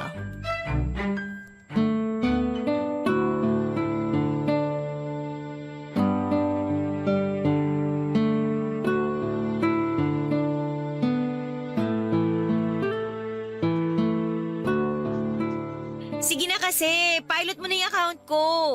May mga pinapilot na kasi akong account eh. Di ko na nga alam kung alin ang uunahin ko eh. Ay, ano ba yan? Para lang sana hindi maiwanan kahit hindi ko nilalaro. Tsaka kailangan ko magpag-good shot kay mama, no? Napagalitan na kasi ako eh. Bakit naman? Eh paano, napapabayaan ko na raw yung sarili ko dahil sa paglalaro. Lagi na lang daw akong puyat tapos wala pa sa oras kumain. Eh magagalit talaga yun, te. Puyat ka na nga tapos di ka pa kakain ng maayos. Kami nga ni EJ, lagi kaming kumakain kasi syempre nagtatrabaho kami. Tapos napupuyat din kami madalas. Sinisigurado talaga namin lagi na sapat yung mga kinakain namin at nasa tamang oras lagi ang pagkain namin. Nakakalimutan ko kasi. Alam mo, te, pag nagkasakit ka, di ka naman magagamot ng laro na yan. Di ka rin namin matutulungan kasi malayo kami sa'yo. Kaya ikaw lang talaga mag-aalaga sa sarili mo. Kaya nga habang grounded ka pa sa paglalaro, bawiin mo yung lakas at resistensya mo. Kaya nga ipilot mo muna account ko. Pamisik mo na rin para matuwa ako sa'yo. Lo, O bakit? Sisiw lang naman sa'yo yan, di ba? dami ko na nga pinapilot, dadagdag ka pa. So nagrereklamo ka sa ate mo? Wala naman kasing hero yang sa'yo. Ang dami kaya, tingnan mo. Tingin nga. Open mo na lang account ko. Alam mo naman, di ba? Binigay ko na sa'yo dati kaso di mo naman binuksan. Sus, papaguri mo pa ako sa pag-backread ng convo natin. Eh di sisend ko ulit sa'yo. Wait lang. O ayan, nasend ko na. Ay, sige na nga. Bilan mo ng Nathaniel na hero yan, te, habang free pa. Nathaniel ba kailangan mo na hero? Nathaniel, Vane, Shinshin. Isa-isa lang, uy! Anong unahin ko? Shinshin! Tsaka dapat Max Emblem Assassin. Paano to? Level 56 pa lang assassin emblem ko. Sige, laban na yan. Na-open mo na? Ote, nako, daming hero na wala. Kaya mo na yan. May mga assassin naman dyan eh. Lot lang meron, di ako nagamit nun. Wala nang kwenta pag late game. Pagtsagaan mo na lang kung anong meron dyan. Ikaw na bahala. Ang hirap manalo pag di ako ang core. Kaso, anong gagamitin kong core dito sa account mo? Wala ka namang gold pambili ng hero ni Shinshin. Ilan ba diamonds na kailangan para mabili si Shinshin? 420 Dynasty! Bilhin mo na! Ang mahal? Di ko naman magagamit. Pag-isipan ko muna. Para nga mapataas na natin rank nito. Wala ka rin ticket para sana mabili si Colin. Putik! Hirap pangatin ng Legend 5 account mo. Legend 4 na yan ah. Bumagsak nga. Salbahay ka! Nagpakahirap akong ipunin yung star na yan. Walang kasama eh. Hirap kaya i-core ni Vayne tapos wala pang kasama. Si EJ ba hindi mo niyaya? May pasok eh. Gamit ka ibang account. Ipag-support kita. Buhatin mo ako. Kala ko ba bawal ka maglaro? Ay, oo nga pala. Paano yan? Try ko sa mga kasama ko sa work, te. Sige, para mag-mythic na rin ako. Mythic na yan, te, bago mag-March 12. Para mabilan mo ako. May event sa March 12 eh. Yung spin, Magkano naman? 500 Dayas, te. Sige, bigay ko kagad sa'yo, Dayas, pag nakapag-mythic na ako. Yun! Basic! Magde-deactivate na rin muna ako ng social media account ko para makapag-focus ako sa business na sisimulan ko. Wow! Sana all may business. Susubukan ko pa lang naman kung papatok ba o hindi, pero sana mag-work. Kaya mo yan, ikaw pa ba? Basta balik ka na lang pag naayos mo na lahat ng dapat mong ayusin. Ako na bahala sa account mo. Send ko na lang sa DC picture ng screenshots ng Mythic mo. Sige, salamat bunso. Papa Dudut, nag-focus ako sa side job ko bilang isang English tutor at sinimulan ko na rin ang aking recent keychain business na sinubukan kong ibenta sa isang sikat na online shop platform. Sa unang linggo ay wala akong benta pero nagpatulong ako sa mga kamag-anak ko. Ipinakita ko sa kanila ang mga ginagawa kong keychain at napabilib sila dahil ang ganda raw ng mga yon. At tinanong pa nila ako kung paano ko raw yon nagawa. Sa totoo lang ay wala naman akong formal training sa paggawa ng mga ganon pero dahil lagi ako nanonood ng mga tutorial online ay natuto po ako. Sa mga sumunod na linggo nga ay marami na ang nag-o-order sa akin ng keychain online at pati na rin ang mga kapitbahay namin. Tinutukan ko yon at nagpasya na rin po akong i-reactivate ang aking social media account para doon ay ma-promote ang aking business. Hanggang sa nagtuloy-tuloy ang pasok ng order sa akin at nakaluwag-luwag na rin kami sa mga gastusin sa bahay. Buti na lang talaga at nakapag-ipon ako ng may trabaho pa ako dahil unti-unti ay nabili ko ang mga kailangan ko para sa business ko. Naisip ko rin kasi na baka dumating yung time na mawalan ako ng trabaho kaya kailangan kong mag-invest dahil kung hindi ay kawawa kami. Bukod sa pagkain na araw-araw, tubig, kuryente ay nag-aaral pa ang kapatid ko na nasa senior high ng mga panahong yon. At dahil nga pandemic nga at online learning ay tinadtad sila ng mga projects kaya naman magastos po. Halos 2 buwan na naging ganon ang setup ko, Papa Dudut. Napupuyat po ako dahil sa napakaraming order na dapat tapusin sa loob ng 2 araw dahil every 2 days ang pick up ng mga items sa akin. Ako lang mag-isa ang gumagawa ng keychains pero tinutulungan ako minsan ni Mama sa paghahalo ng mga chemicals na ginagamit sa paggawa noon. Pinatigil ko na rin po si Mama sa pagpasok sa cellphone repair shop na pinapasukan niya at sinabi kong mag-home service na lamang siya kung merong mang magpapagawa dahil napapagod lamang siya sa biyahe at wala rin naman siyang kita kung walang magpapagawa. Papa Dudut, araw-araw po siyang gumagastos sa gas ng motor niya. Pero hindi naman araw-araw ay may kinikita siya. Pumayag naman siya sa suggestion ko kaya nga paminsan-minsan ay nagpapatulong ako sa kanya lalo na kapag talagang tambak na ang mga orders ko. Barangay Love Stories. Barangay Love Stories. Lalaro ng mobile arena at lumipat na sa ibang laro na RPG naman. Samantalang si Bagito naman ay madalang mag-reply dahil busy sa trabaho niya sa Cebu at hindi na rin gaanong nakapaglalaro pa. Halos 2 buwan na rin naman ang nakalipas mula nang huling tumigil ako sa paglalaro at hindi na rin naman ako pinakikialamanan ni Mama sa mga gusto kong gawin. Successful na rin po ang maliit na business ko kahit papaano ay nagtuturo pa rin ako ng English sa 2 kong estudyante. Na-realize ko rin na maaaring magpahinga o tumigil ako pansamantala sa paglalaro pero alam ko sa sarili ko na babalik ako sa paglalaro dahil meron akong mga kaibigan na naghihintay sa akin. Hindi man kami personal na magkakakilala ay hindi na iba ang turing ko sa kanila. Lalo pa at ganoon din naman sila sa akin. At dahil nga busy na sina EJ at Bagito ay tanging si Marco na lamang ang lagi kong nakakasama sa paglalaro.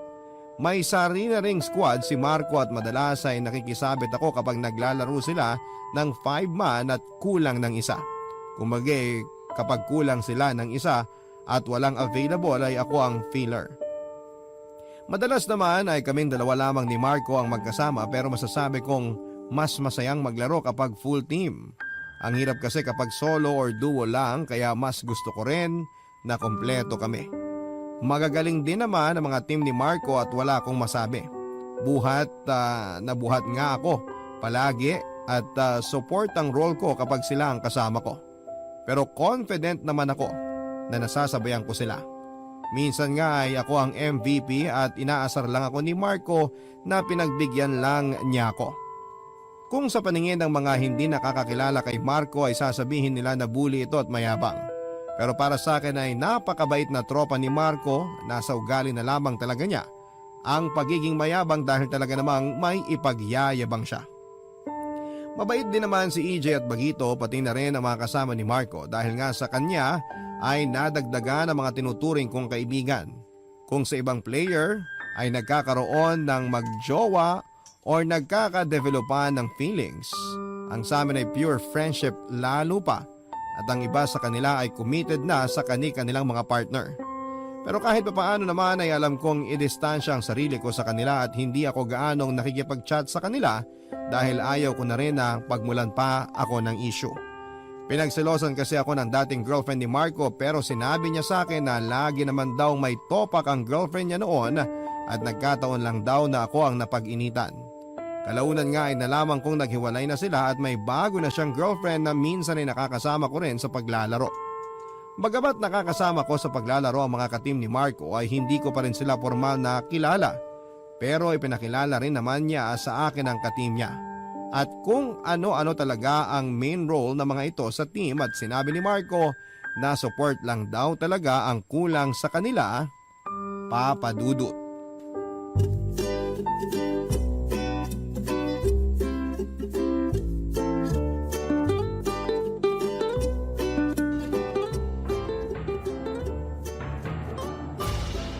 Ayos ba, te?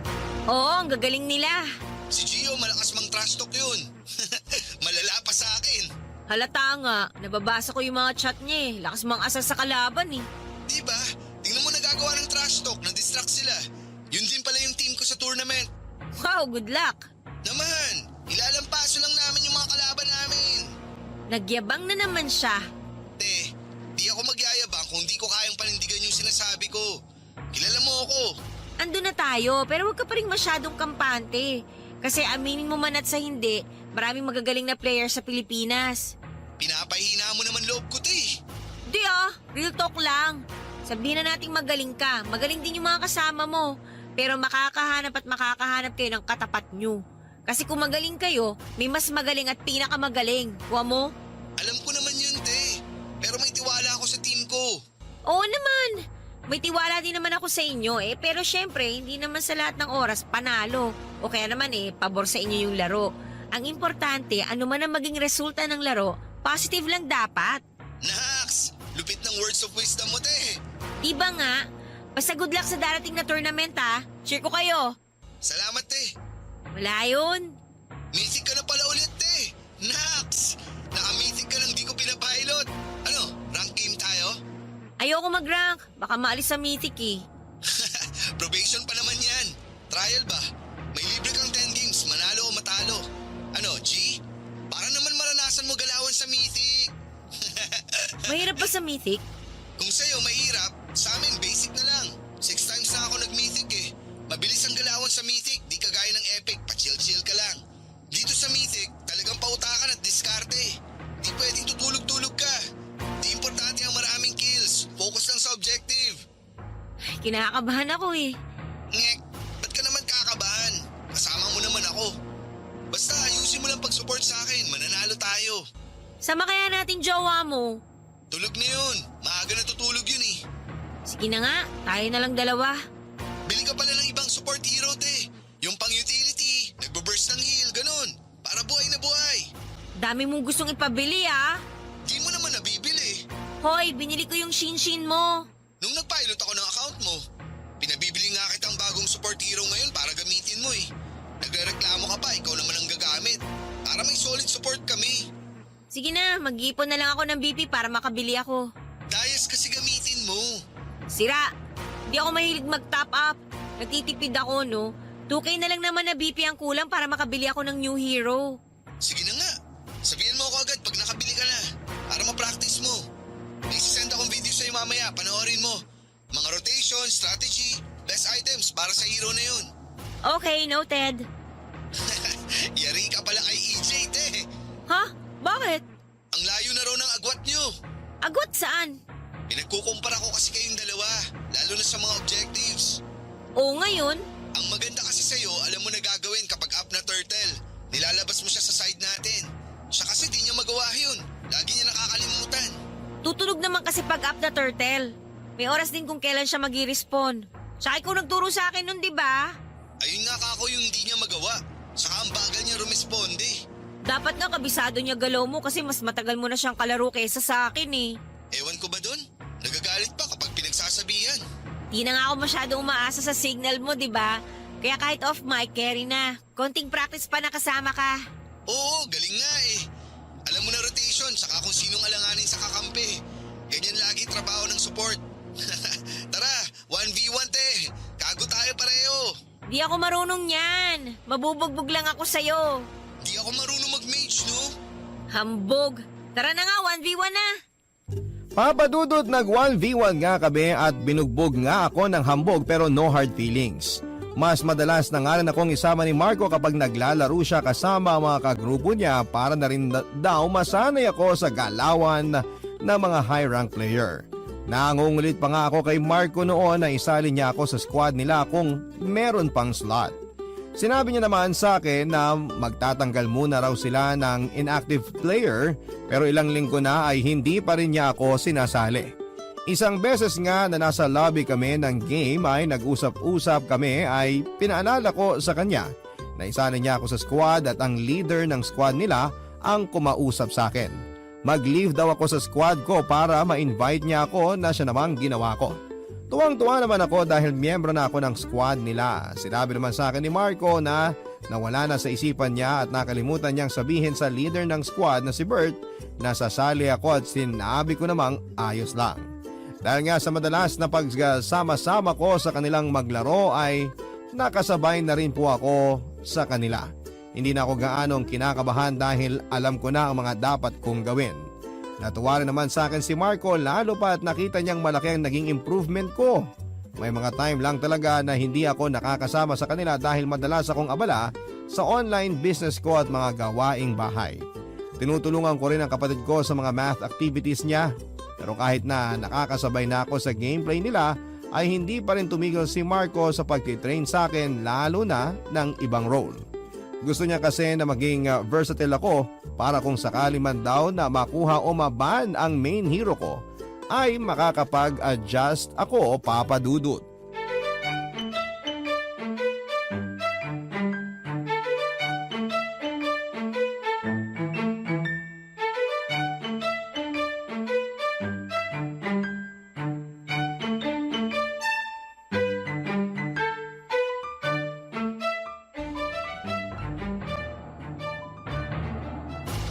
Wait! Te, mage ka muna. Gusto mo? May tank support na eh. Wala tayong mage. Ilan lang mage ko rito eh. Kahit ano, sige, palag na. Si Avel kaya gamitin ko. Sige, yan na lang. Hindi ko pa naman alam gamitin to. Basta pag level 4 mo, gang ka kung sino alanganin. Masakit damage output niyan pag tumaba. Sige, kopya. Ayusin nyo ha. Ayusin mo rin. Tingin lagi sa mapa ha. Ay, ano ba yan? Ako lagi target, nakakainis. Ginagawa mo, te. Lagi ako target eh. Grabe, nabaog ka sa mid lane. Huwag ka kasi masyadong lumalim.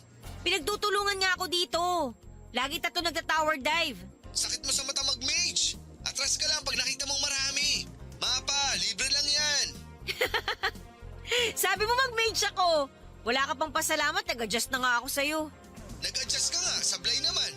Ikaw tatargetin ng mga yan kasi nagbo-burst ng magic damage yung hero mo.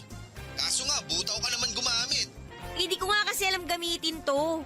Second skill, ulti, first skill combo niyan. Okay, sige. Umayos ka, te, ha?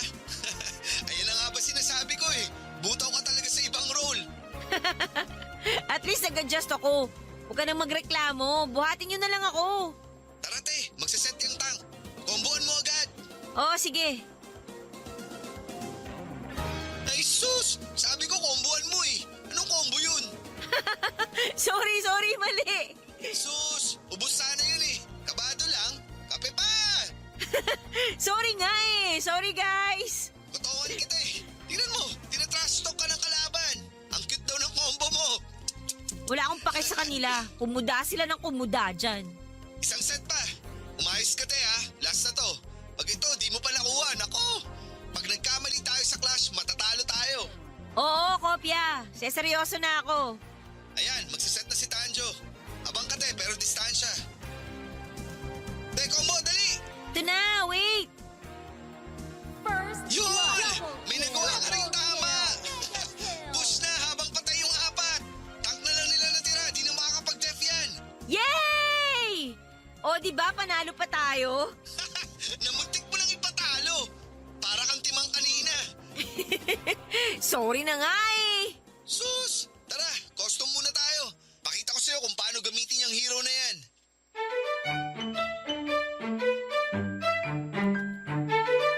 Papadudot matapos nga naming mag-rank ni Marco at ng mga kasama niya ay nagpaalam muna siya sa mga ito na tuturuan ako.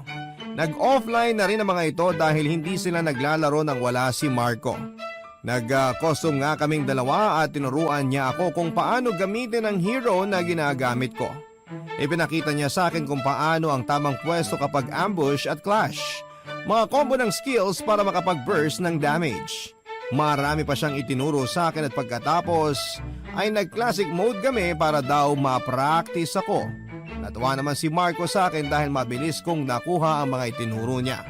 Matapos namin maglaro ng classic ay nagpaalam na siya na matutulog na siya dahil kakauwi lamang niya galing sa trabaho noon. Nag-offline na rin ako ng oras na yon at nagsimula na maglinis ng bahay dahil may tutor class pa ako ng araw na yon. Sa ngayon, papadudod ay magkakasama pa rin kami ni Marco at ng CIP squad sa paglalaro. Samantalang si EJ naman ay busy na sa iba nitong laro pero minsan ay sumasama rin sa amin ni Marco. Si Bagito ay napakadalang na lamang naming makasama pero lagi naman kaming magka-chat at nagkukumustahan.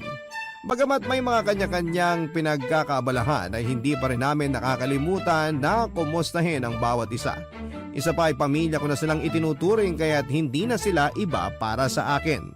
Sa ngayon din nga papadudod ay isa na akong low-key profile writer ng isang sikat na writing platform.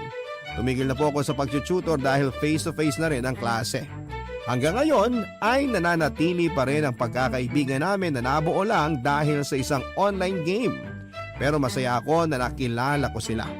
Dahil sa kabila ng iba-iba kami ng lugar na pinagmulan, malayong distansya sa bawat isa at tanging pangalan lang ng bawat isa ang pagkakakilanlang ay pinagbuklod naman kami ng isang laro upang makabuo ng isang pagkakaibigan na hanggang ngayon ay nananatiling matatag. Pero pasasaan pa at makikilala namin ang personal ang bawat isa, lalo na at nagplano na kami ng isang get-together sa darating na December. Sinabihan ko rin sila na isama ang mga jowa at asawa nila para hindi lang ako ang nag-iisang babae sa eyeball namin.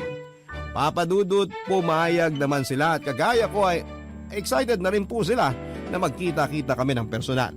At dito ko na nga po tatapusin ang kwento kung paano ko nakilala ang aking mga kaibigan na bagamat palaging may mga saltik ay mahal na mahal ko naman. Maraming salamat po kung isa man po ito sa mapalad na basahin ngayong araw. More power sa inyong programa, ang inyong forever kapuso, Rai.